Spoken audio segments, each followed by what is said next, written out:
Olá pessoal, vamos seguir com mais uma aula e dessa vez nós vamos para a aula 2 que trata da agricultura no Brasil. Nós vimos que a agricultura de forma geral, ela teve as suas revoluções, ela teve os seus avanços dentro do mundo, né? Nós vimos como ela funciona em alguns países e agora vamos ver especificamente como é que ela funciona aqui no Brasil. É importante salientar que o Brasil é um grande produtor agrícola, ele está aí entre os três maiores produtores mundiais, perdendo hoje em dia só para os Estados Unidos e para a China.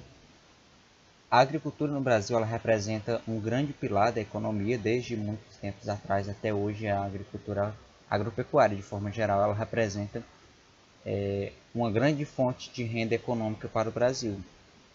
Ela emprega 20% da população economicamente ativa, né? E ela é responsável por 50% das exportações que existem no Brasil, de produtos brutos mesmo, aqueles que você planta e vende da forma que ele está, nenhum processamento. A maior expansão ela tem se encontrado na produção de matérias-primas para a indústria e também para a exportação.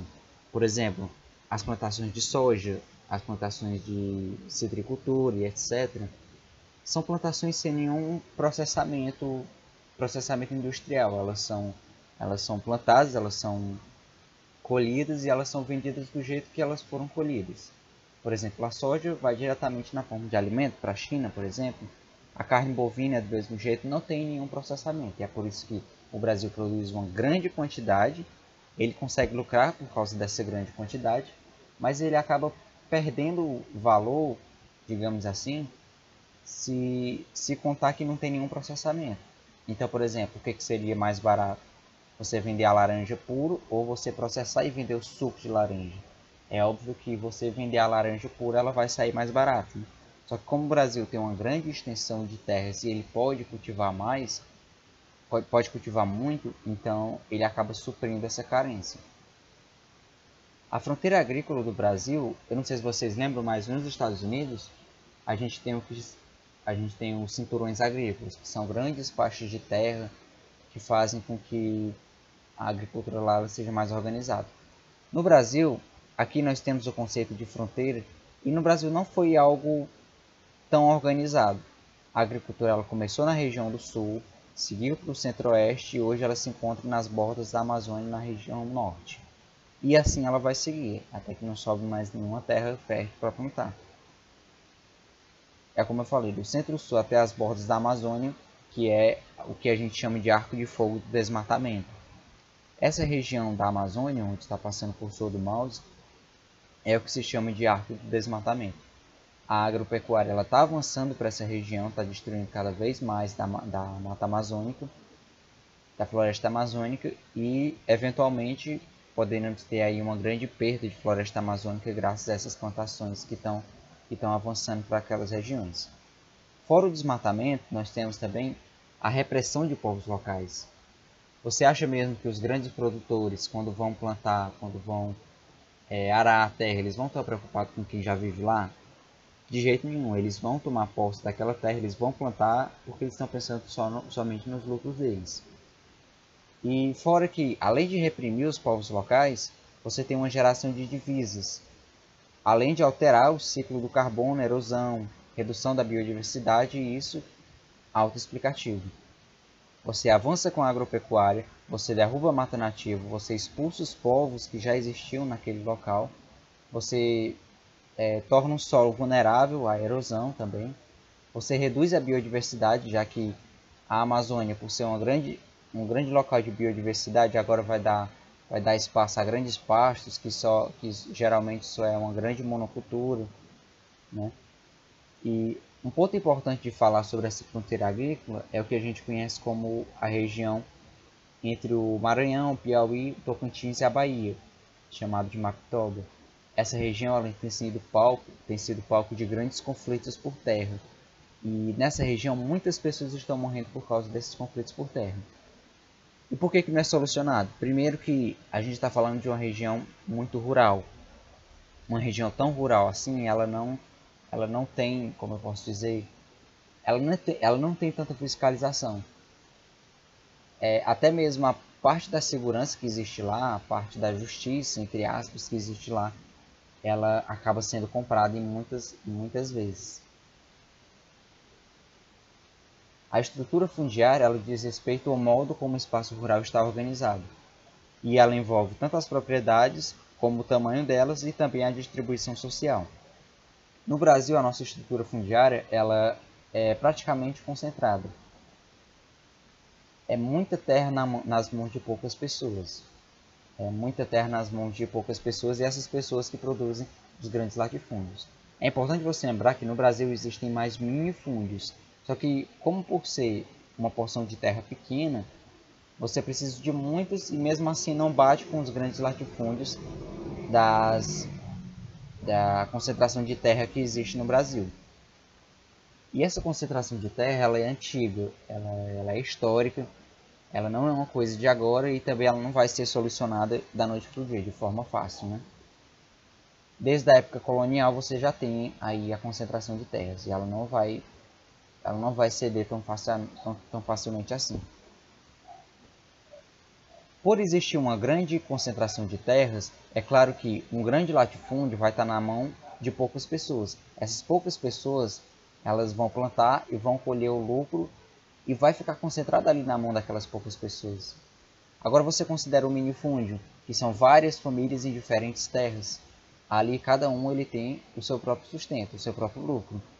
Mas se você considera o latifúndio, cada vez mais pessoas conseguindo, conquistando terras e transformando em latifúndios, aumentando essa concentração, as famílias que não têm tantas condições de ter um pedaço de terra, elas vão ficando para trás e vão sendo obrigadas ou a trabalhar para esses donos dos latifúndios, ou então, no caso dos donos já terem substituído os homens pelas máquinas, elas se veem forçadas a ir para a cidade. E aí dentro da cidade você já conhece o problema da superpopulação, conhece o problema da violência, da falta de saneamento básico. E isso é um dos problemas da estrutura fundiária concentrada no Brasil. E é claro, não deixe de existir os conflitos agrários. Toda essa disputa por terra no Brasil, ela continua, ela é antiga e ela vai continuar. E dentro dos conflitos agrários, a gente tem que conhecer alguns conceitos importantes. Por exemplo, o posseiro é aquele que simplesmente chega e toma posse da terra. Só que ele não tem um título de propriedade. Se o governo for lá e confiscar aquela terra, o governo pode, porque aquele cara não tem um documento que certifique que aquela terra é dele. Já o grileiro, a gente pode dizer que é um posseiro mais experiente.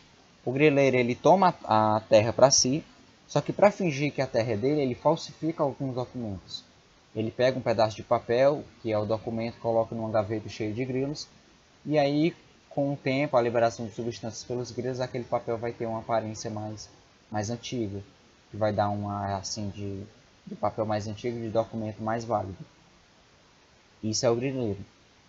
E dentro dos conflitos agrários também a gente vai ter a presença do MST, o Movimento dos Sem Terras.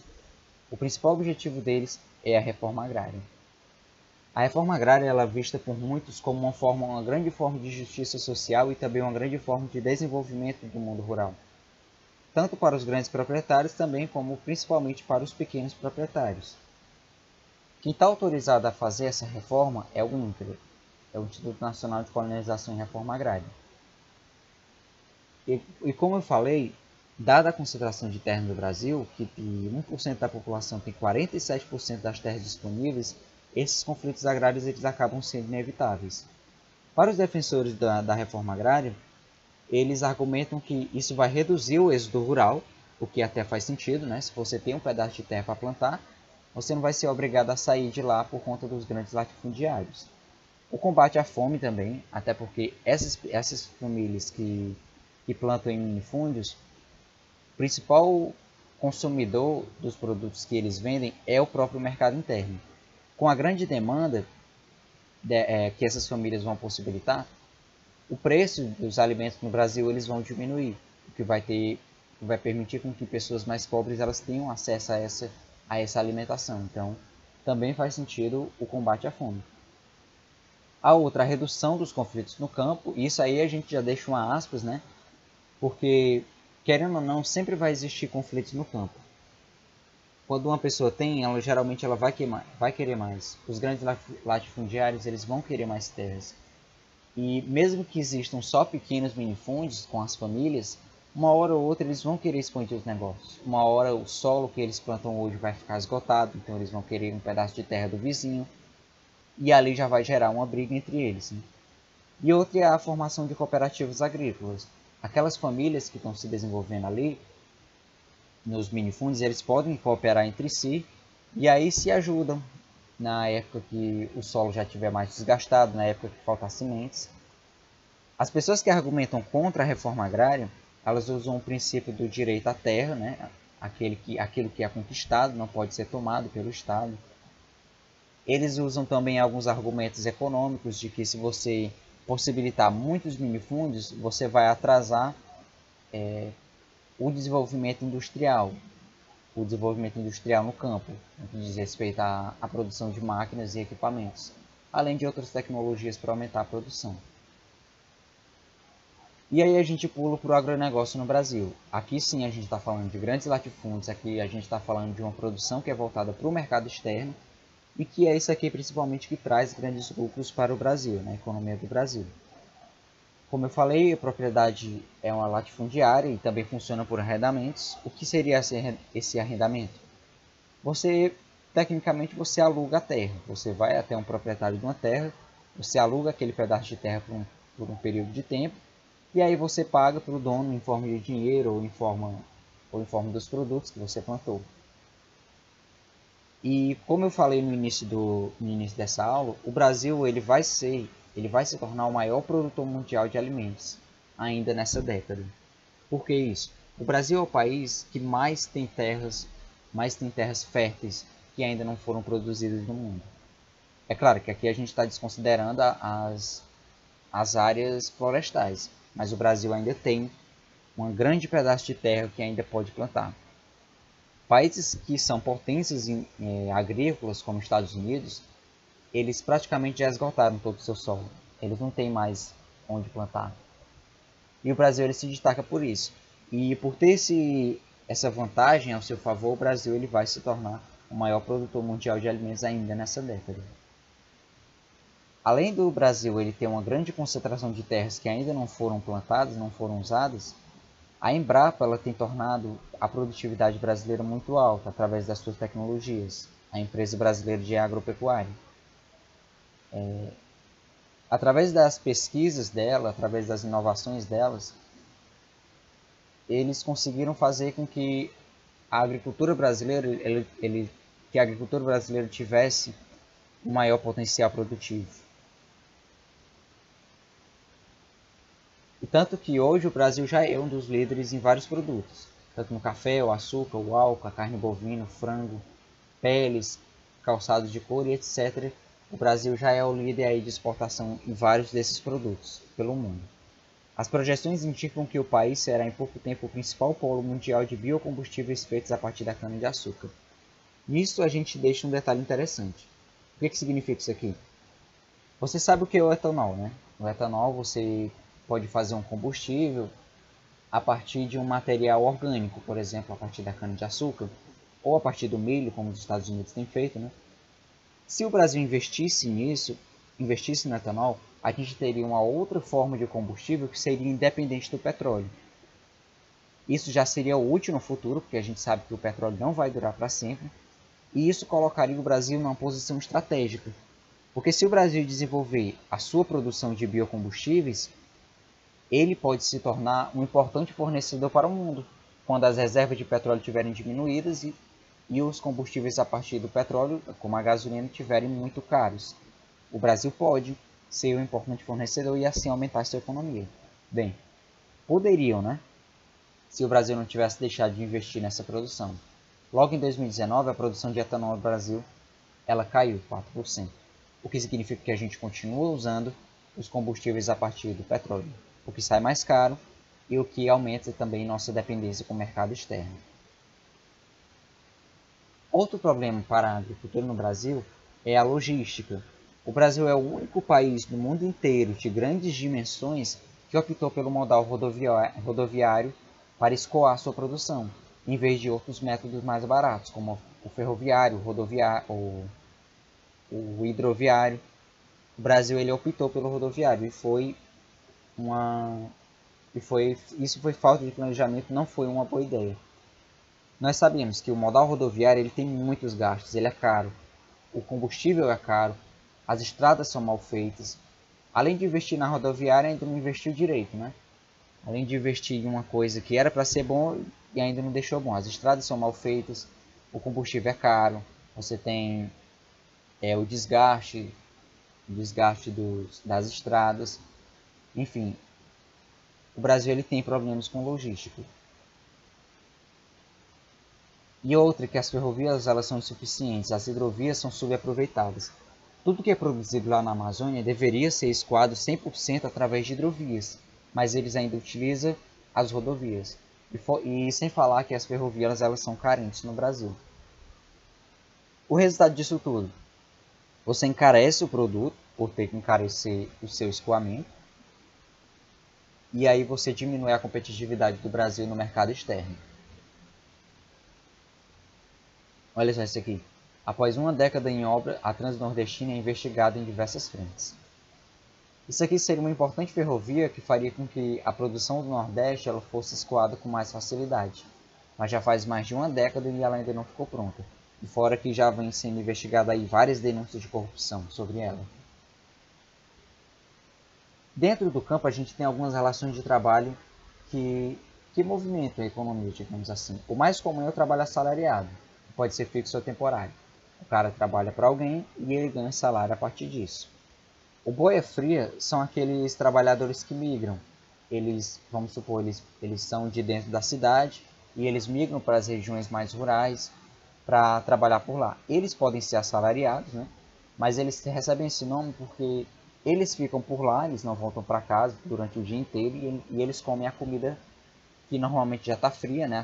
A comida que eles já levam de casa e por isso se chamam boias frias. Os poceiros a gente já falou deles, são aquelas pessoas que se apossam da terra, mas não têm título de propriedade sobre isso, né? Eles não têm documentos. Outra relação de trabalho pode ser a parceria, que é o proprietário rural ou o agricultor. Eles discutem entre si uma melhor forma de trabalho. Ah, você trabalha para mim esse período de tempo, e aí tantos por cento da produção fica com você. O arrendatário, como eu falei no começo, ele é o aluguel da terra. Não podemos esquecer que dentro do campo, que é num ambiente distante, que não é tão fiscalizado pelos órgãos públicos, é muito comum a existência de trabalho escravo, ou trabalho quase escravo, né? São pessoas que trabalham para os grandes proprietários, mas não recebem salário para isso, ou recebem só comida, ou que recebe é tão pouco que dá apenas para se manter ou pagar o proprietário a partir do que ele emprestou para ele, como o gato, né? São pessoas que aliciam a mão de obra para as fazendas.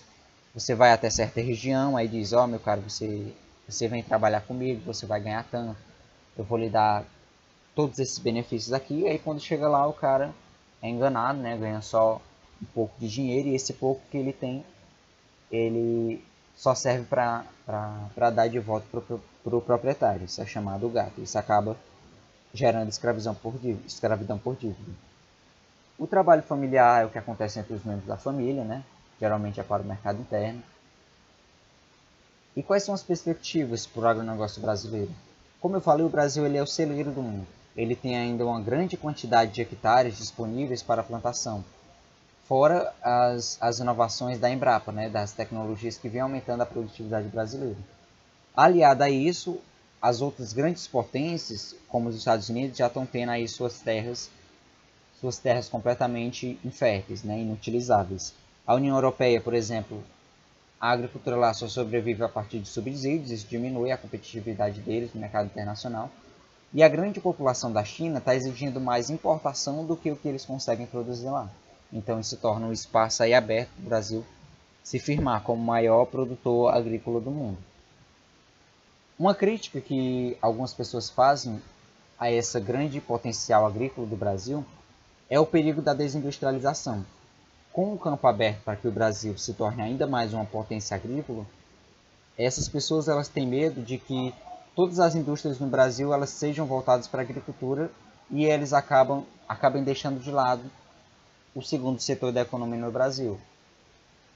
E isso é um perigo real. Realmente, o Brasil ele pode sofrer um pouco da desindustrialização e pode acabar se tornando dependente do mercado externo, de outros países. E aí a gente volta para aquela história da época colonial, o fornecedor de matérias-primas e o consumidor de produto industrializado. É claro que toda essa produção agrícola no Brasil ela é regulada. Ela tem leis que regulam isso, apesar da gente estar tendo alguns problemas aí, né, recentemente com o governo Bolsonaro. Existe um código que protege as florestas, um código que garante a reserva legal, que é a porcentagem de cada propriedade ou poço rural que deve ser preservado, e também as áreas de preservação permanente, que são a preservação de locais frágeis, como beira de rios, topos de morros e encostas. As pessoas que desrespeitarem esse código, elas vão sofrer penalidades, né? Mas é muito difícil fiscalizar com tanta eficiência, já que são áreas isoladas, áreas distantes. Então, foi isso, pessoal. Muito obrigado.